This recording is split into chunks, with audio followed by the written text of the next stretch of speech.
അഭിഷാദ് ഗുരുവായൂർ എന്ന് പറഞ്ഞിട്ടുള്ള ഒരു സാറിൻ്റെ ക്ലാസ് ഞാൻ ഇതേപോലെ അറ്റൻഡ് ചെയ്തിട്ടില്ല. അപ്പോൾ ഞാൻ ക്ലാസ് അറ്റൻഡ് ചെയ്തു, ഇൻസ്പയർഡ് ആയിരുന്നു. അപ്പോൾ ആളെ സ്റ്റിൽ ഇപ്പോഴും ഫോളോ ചെയ്യുന്നുണ്ട്. അപ്പോൾ അതേപോലത്തെ ആയിരിക്കും. ലുക്ക് വൈസ് ഓക്കെ, കുഴപ്പമൊന്നുമില്ല. എന്നെ പൊക്കി പറഞ്ഞ് സോപ്പിടാനുള്ള പരിപാടിയാ. ഒരു ഇൻട്രൊഡക്ഷനിൽ തന്നെ ഞാൻ വീണു. First of all you are such an inspiration of us. ഞങ്ങൾക്ക് എല്ലാവർക്കും നല്ലൊരു ഇൻസ്പിറേഷൻ ആയിട്ട് മാറിയിട്ടുണ്ട് സാറിൻ്റെ ക്ലാസ്സിലൂടെ. ഇപ്പോൾ എല്ലാവരുടെയും മുഖത്ത് നല്ലൊരു ബ്രൈറ്റ്നസ് ആണ്. കാരണം നിങ്ങളെല്ലാം നിങ്ങളുടെ കരിയറിനെ പറ്റി കൂടുതലായിട്ട് മനസ്സിലാക്കുകയും അതുപോലെ തന്നെ അത് തിരിച്ചറിയുകയും നിങ്ങളുടെ പാഷനെ പറ്റി കൂടുതലായിട്ട് മനസ്സിലാക്കാനും സാധിച്ചു. ആ പാഷനെ നിങ്ങൾക്ക് പ്രൊഫഷൻ ആക്കാൻ പറ്റുമോ? അതിന് പ്രോഫിറ്റ് ഉണ്ടാക്കാൻ പറ്റും. ലൈഫ് പർപ്പസ് ഒറ്റ ഒന്നേ ഉള്ളൂ. പാഷൻ എത്ര ഉള്ളതാകാം. പാഷൻ ചേഞ്ച് ചെയ്യാം, പർപ്പസ് ചേഞ്ച് ചെയ്യപ്പെടത്തില്ല. ലൈഫിനൊരു പർപ്പസ് ഒന്നേ ഉള്ളൂ. ഞാനിപ്പം പറയുന്നത് ടീച്ചറാവണമെന്ന് ആഗ്രഹം. പക്ഷെ എനിക്ക് ഏറ്റവും കൂടുതൽ ചെയ്യാൻ ആഗ്രഹമുള്ളത് എനിക്ക് ബ്യൂട്ടീഷ്യൻ ചെയ്യണമെന്ന് എനിക്ക് ആഗ്രഹമുണ്ട്. ചെറിയ ചെറിയ സ്കിൽ എൻ്റെ കയ്യിൽ ഇപ്പോഴും ഉണ്ട്. അപ്പോൾ ഞാൻ സാറ് പറയും, ഞാൻ അതാലോചിക്കുന്നത്. അത് ഇതുവരെ ഞാൻ ചിന്തിച്ചിട്ട് സാറിൻ്റെ ക്ലാസ്സിലൂടെ എനിക്ക് എൻ്റെ പാഷനിലൂടെ പോയാലോ എന്ന് ഞാൻ ചിന്തിച്ചു.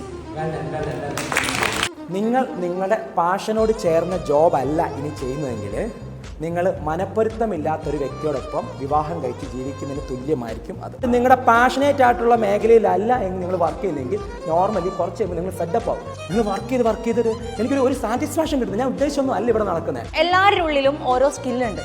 അത് നമുക്ക് അറിയാം, പക്ഷെ നമുക്ക് അത് എക്സ്പ്രസ് ചെയ്യാൻ എങ്ങനെയാണെന്നുള്ളത് അറിയത്തില്ല. നമ്മളിൽ തന്നെ ഒരു കോൺഫിഡൻസ് ഉണ്ട്. നമ്മുടെ സ്കില്ലിൽ ഒരു കോൺഫിഡൻസ് ഉണ്ടെങ്കിൽ അതിനെ നമുക്ക് മാറ്റിയെടുക്കാൻ പറ്റും. ഞാനൊരു കാര്യം പറഞ്ഞു കൊടുക്കുമ്പോൾ നിങ്ങൾക്ക് ഒരാൾക്കെങ്കിലും അത് മനസ്സിലാവുന്നുണ്ടെങ്കിൽ എന്താ, അതെൻ്റെ സ്കില്ലാണ്. പറഞ്ഞു തരാനുള്ളൊരു കഴിവ് അതെല്ലാവർക്കും ഉണ്ടാവണമെന്നില്ല. ഓരോരുത്തർക്കും ഓരോ സ്കില്ലായിരിക്കും. എത്രയും പെട്ടെന്ന് ഒരു ജോലിക്ക് കയറാം.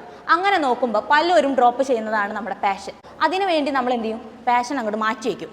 അത് ടെമ്പററിക്ക് ആയാലും നമ്മൾ മാറ്റി വയ്ക്കും. ഇപ്പോൾ ഒരു സ്റ്റുഡൻറ്റ് ജോലിക്ക് കയറി കഴിഞ്ഞാൽ ഉണ്ടാവുമെന്ന് വെച്ച് കഴിഞ്ഞാൽ കാശ് കിട്ടിക്കഴിഞ്ഞോ നമ്മൾ പിന്നീട് സ്വാഭാവികമായിട്ടും ആ ടച്ച് അങ്ങോട്ട് വിടും. പഠിക്കാനുള്ള മെൻറ്റാലിറ്റി അങ്ങോട്ട് വിടും.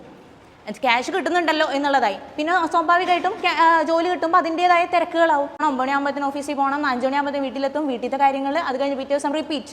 ആ സൈക്കിൾ അങ്ങോട്ട് ഫോളോ ചെയ്യും. പഠിക്കാനുള്ള ആഗ്രഹമായാലും നമ്മൾ ഉദ്ദേശിച്ച പൊസിഷനിലേക്ക് എത്താന്നുള്ളതും നമ്മൾ ഡ്രോപ്പ് ചെയ്യും. നിങ്ങൾക്ക് ഇഷ്ടമല്ലാത്ത ഫീൽഡിൽ പോയി ജോലി ചെയ്യരുത്. ഇൻ കേസ് നിങ്ങൾ ചെയ്തോ അതൊരു ടെമ്പററിക്ക് വെക്കുക. നിങ്ങൾക്ക് അതിൽ നിന്ന് നിങ്ങൾക്ക് കിട്ടുന്ന എന്താണോ അത് നിങ്ങൾ സേവ് ചെയ്യുക. ആ സേവ് ചെയ്ത ക്യാഷ് വെച്ചിട്ട് നിങ്ങൾ നിങ്ങളുടെ ബാക്കിയുള്ള സ്റ്റഡീസ് കണ്ടിന്യൂ ചെയ്യുക.